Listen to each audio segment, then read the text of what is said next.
Bangladesh Prime Minister Sheikh Hasina has landed at the Hindon Air Force Base in Uttar Pradesh's Ghaziabad near the national capital Delhi. Earlier in the day, she fled Bangladesh amid violent protests. Reports say Ms. Hasina will leave for London very soon. Meanwhile, the Bangladesh Army has taken control of the government.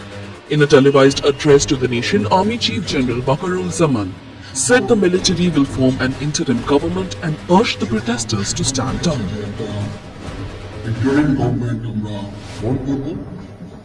This comes after a mob broke into Prime Minister's palace in Dhaka. Protesters were seen vandalizing the property and stealing belongings from the palace.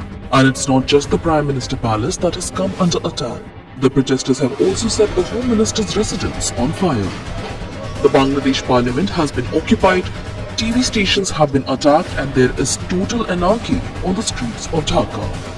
According to local media The Daily Star, Bangladesh's only music-based television channel Gaan Bangla has been damaged. Bangladesh International Airport is closed till 10:30 p.m. local time.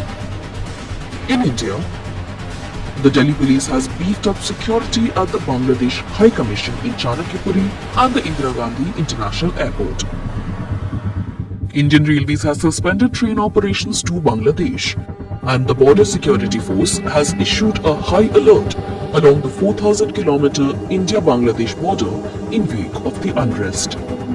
The protest began last month over a quota system that reserves up to 30% of government jobs for family members of veterans of the Bangladesh Liberation War. This resulted in pitched battles between students, police and counter-protesters. Let's take a quick look at the timeline of events. On July 6th, students of the Dhaka University began protesting the government job quotas. Days later, the protest turned violent. Over 200 were killed and thousands were injured. Shocking scenes emerged of vehicles and buildings on fire and mobs rampaging through the streets. Prime Minister Hasina imposed a nationwide curfew. Schools and universities were shut down, access to phone and internet were cut off. On July 21st, Bangladesh Supreme Court gave its verdict.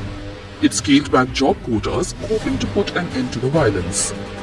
But days later, the protesters once again took to the streets. This time they demanded Prime Minister Sheikh Hasina to step down.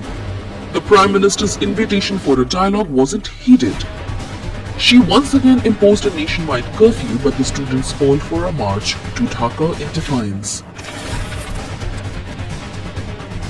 Before the mob reached the gates of Prime Minister's palace, Sheikh Hasina fled the country seeking temporary refuge in India.